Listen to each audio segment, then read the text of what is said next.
અને ફલ શું કહેવાય? જો તમે એમ માનો ને 9 યમનાષ્ટક કરવાથી યમનાજી કૃપા કરશે, તો તમે યમનાષ્ટકને સાધન બનાવી લીધા.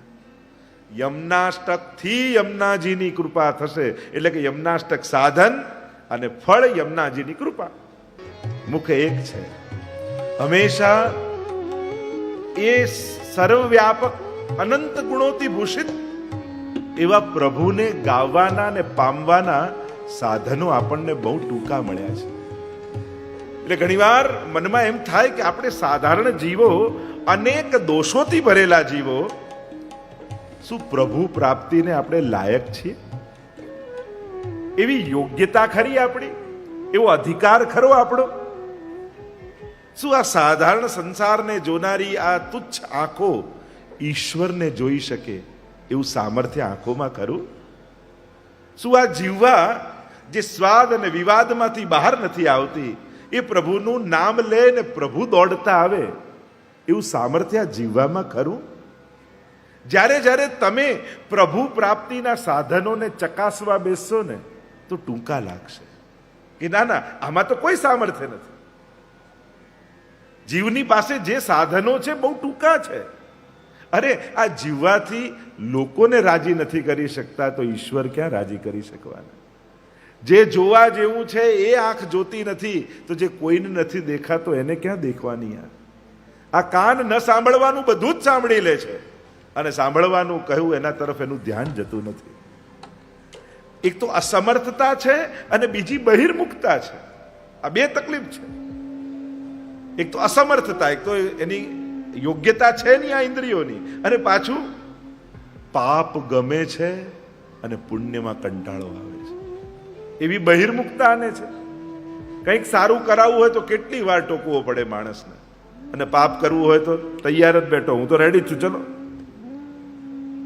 એને કોઈ આગ્રહ કરવો પડતો નથી. કારણ અનંત જન્મોથી જે કાર્ય કરતો આવ્યો છે એમાં એની સહજ રુચિ હોય છે.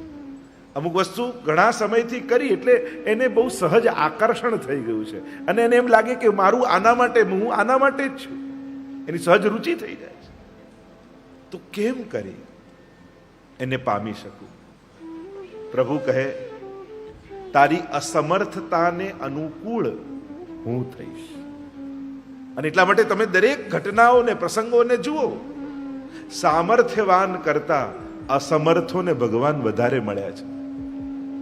જ્યારે જ્યારે જેને દેખાતું નથી, હવે સુરદાસજી પાસે તમે કહો અમારી પાસે તો એવી આંખો કે ઈશ્વરને ન જોઈ શકે. આંખો તો છે ને, સુરદાસજીને તો આંખોના આકારે નથી.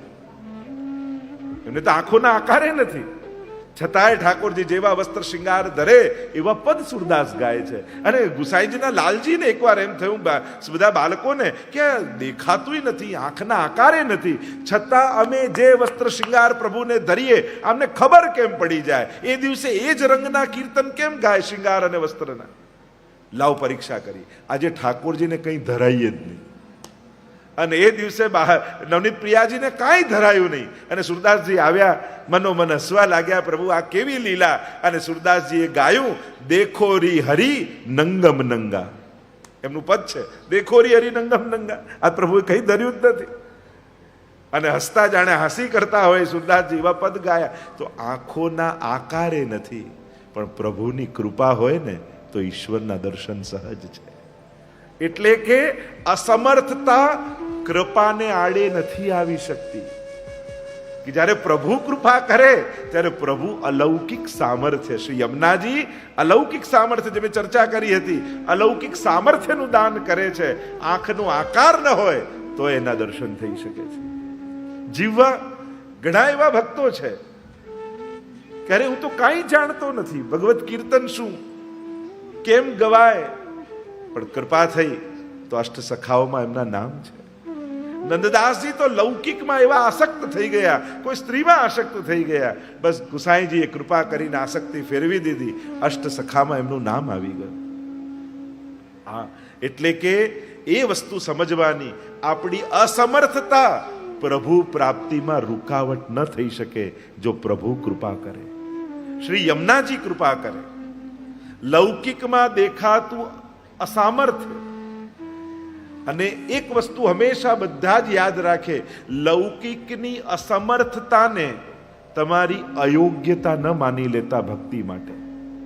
ઘણીવાર આપણી કેપેબલ ન હોઈએ, આપણે સંસારમાં કંઈ બહુ અનુકૂળતા અને બહુ સુખ કે સાધનો સંપન્નતા યા બહુ મોટા ઘર કે બહુ યોગ્યતા ના હોય, બધાના જુદા જુદા અનુકૂળતા અને પ્રતિકૂળતાઓ છે, પણ લૌકિકની અસમર્થતા ભક્તિની અયોગ્યતા ક્યારે બની નથી અને બનતી નથી. એટલે ક્યારે પણ એવું નહીં માનવું કે અરે પેલા જેવું તો મંદિર મારા ઘરમાં નથી, મારે ઘરે પ્રભુ કેમ બિરાજે. અરે એ તો ગોખલામાં રહેવા તૈયાર છે. એણે ક્યારે તને લિસ્ટ આપ્યું કે આવું મંદિર જોઈશે? અરે પેલાના જેવા ઝારીજી મારી પાસે તો નથી. ઠાકોરજી કે મેં તને ક્યારે કહ્યું કે મારે આવા ઝારીજી જોઈશે?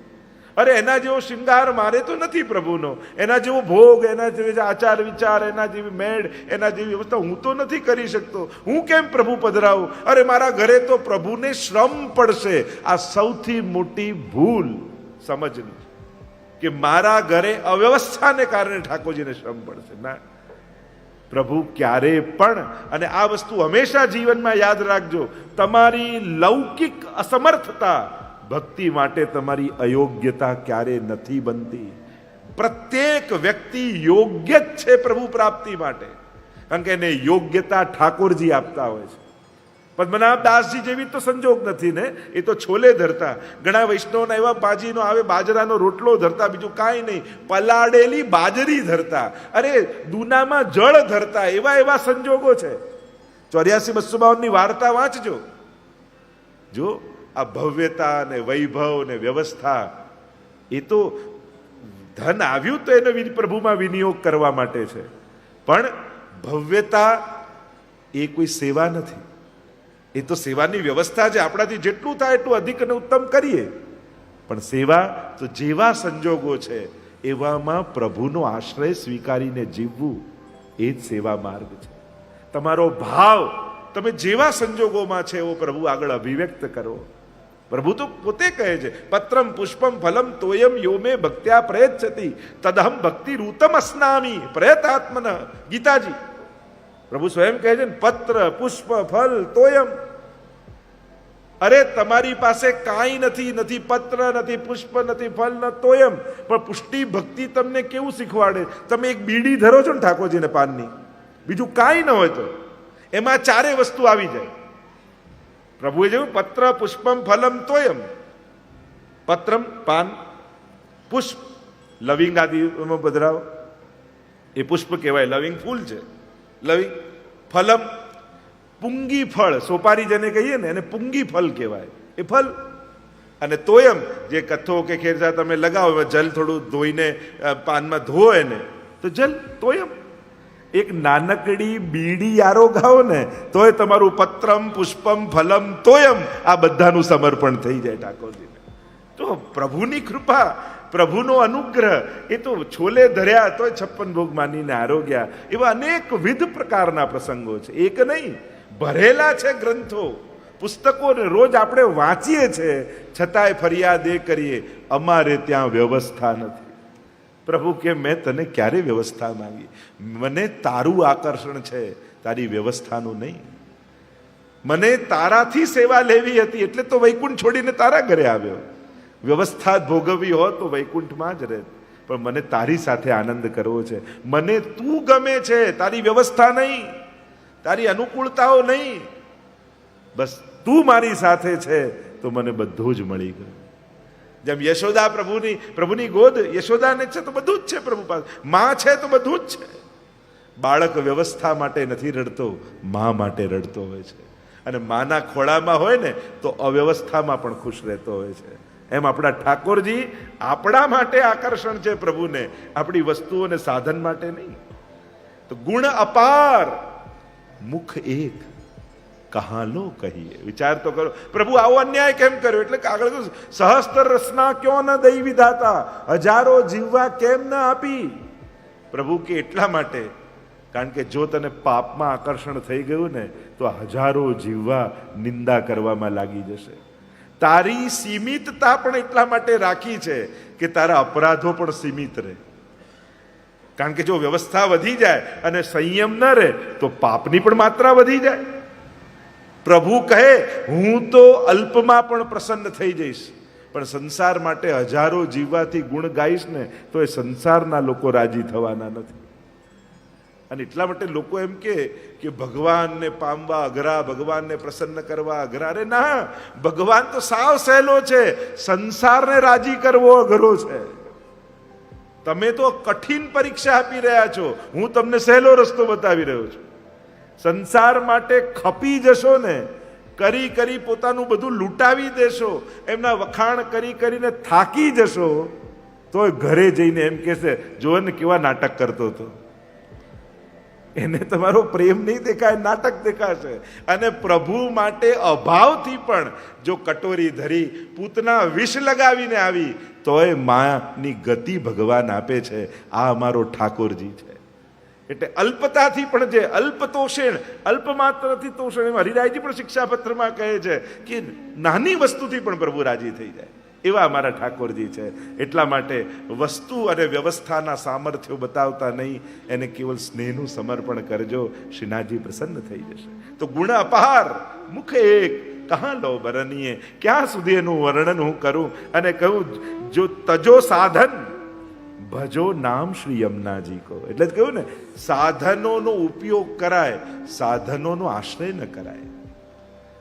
જે સાધનો મળ્યા છે એ સાધનોનો ઉપયોગ કરીને કૃષ્ણની પ્રસન્નતા સિદ્ધ કરાય, પણ એનો આશ્રય ન કરે. મહાપ્રભુજી પણ કહે છે જો સાધનોનો આશ્રય થઈ ગયો તો પ્રભુનો આશ્રય છૂટી જશે.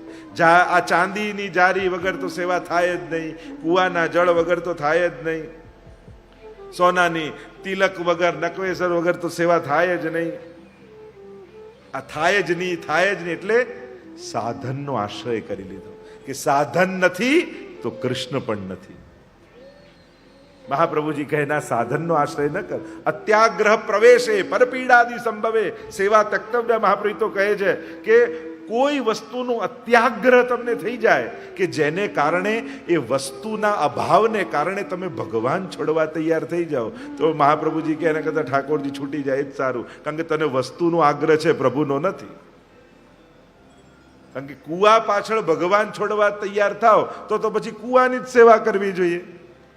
કારણ કે ભગવાન છોડવા તૈયાર છો, કુવો છોડવા તૈયાર નથી, ચાંદીની જારી છોડવા તૈયાર નથી, સોનાનું સિંહાસન છોડવા તૈયાર નથી.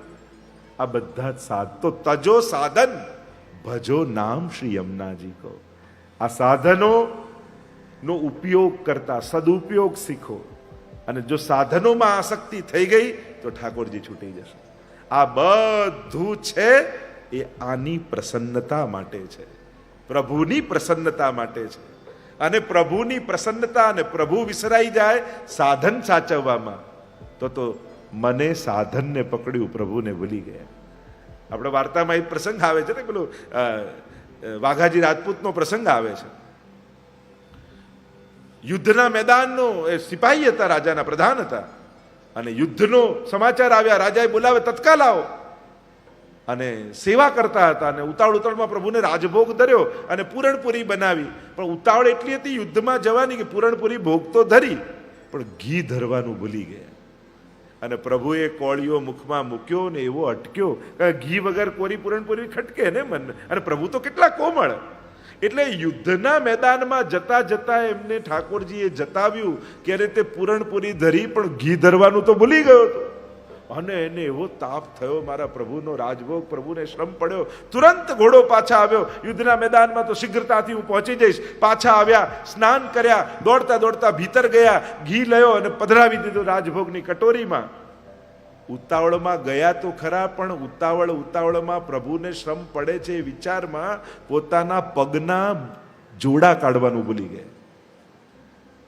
અને ત્યાં પ્રસાદ લેવા માટે બે વૈષ્ણવને બોલાવ્યા હતા એમણે કે ઠાકોરજી પાછળ પ્રસાદ લેવડાવો. અને પેલા જે વૈષ્ણવ બેઠા હતા એ વૈષ્ણવનો ભાવ ન દેખાયો, પણ પગમાં પહેરેલા જોડા દેખાયા. અરે આ અનાચારી, આને ત્યાં પ્રસાદ લેવાય, અમે તો નહીં લઈએ. ટૂંકમાં વાર્તાનો વિસ્તાર નથી કરતો, પણ જેને જોડા દેખાય ને એને જોડા જ પડે. એનો ભાવ સાધન જોયું, સ્નેહ ન જોયો. કે આ વ્યવસ્થા નથી જાળવતો, અપરસ નથી જાળવતો, આ બધું જ દેખાયું, પણ એની તત્પરતા પ્રભુને સુખ આપવાની એ સમજમાં ના. આ દુનિયાને મેં કીધું ને, અલૌકિક પ્રેમ સમજમાં આવતો નથી, એને વ્યવહાર જ દેખાય છે. વ્યવહારથી જે રાજી થાય ને વ્યવહારથી જે નારાજ થાય. તો તજો સાધન ભજો શ્રી યમુનાજી કો. સાધન શું?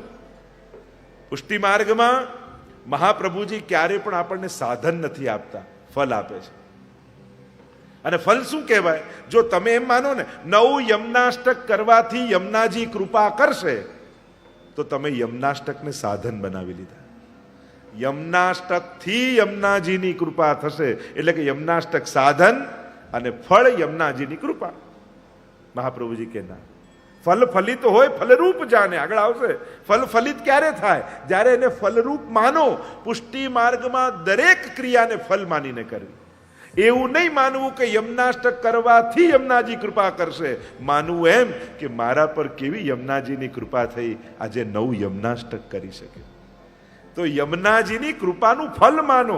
પૂજન કરીને તમે એમ ન માનતા કે યમુનાજી કૃપા કરશે. તમારા પર કૃપા થઈ કે તમે પૂજનમાં બેઠા છો, તમે કથામાં બેઠા છો. આવો ભાવ રાખશો તો આ ઉત્સવ ફલ બની જશે. એટલે આપણે સાધન બનાવો તો એની ન્યૂનતા, ફલ માનો તો એની સફળતા. આપણે તો સફળતાને ભોગવવાની છે. યા માર્ગ મેં આયે તો ફલ ભુગત હે, એવું મહાપ્રભુજીનો પ્રસંગ આવે છે કે હવે ફળ ભોગવી રહ્યા છે. મહાપ્રભુજી તો માળા ફેરવું તો ઠાકોરજી કૃપા કરે, તો માળા સાધન. પ્રભુની કૃપા થઈ કે આજે એક માળા ફેરવી શક્યો, તો એ માળા ફલ બની ગઈ. સેવા કરું તો ઠાકોરજી પ્રસન્ન થાય, કૃપા કરે, તો સેવા સાધન. અરે પ્રભુ કેટલી કૃપા કરી છે, મારા હાથે ઠાકોરજીએ સેવા અંગીકાર કરી, તો સેવા ફલ. સેવાનું ફળ સેવા થશે. ઋતુ અનુસાર જેમાં મેવારે. વલ્લભ વિઠ્ઠલ હરિનવ જાણ્યા, તેણે સર્વસ્વ ખોયું રે. તો તજો સાધન. વલ્લભ વિઠ્ઠલ હરિનવ જાણ્યા, તેણે સર્વસ્વ ખોયું રે. શ્રી વલ્લભ વિઠ્ઠલ હરિનવ જાણ્યા, તેણે સર્વસ્વ ખોયું રે.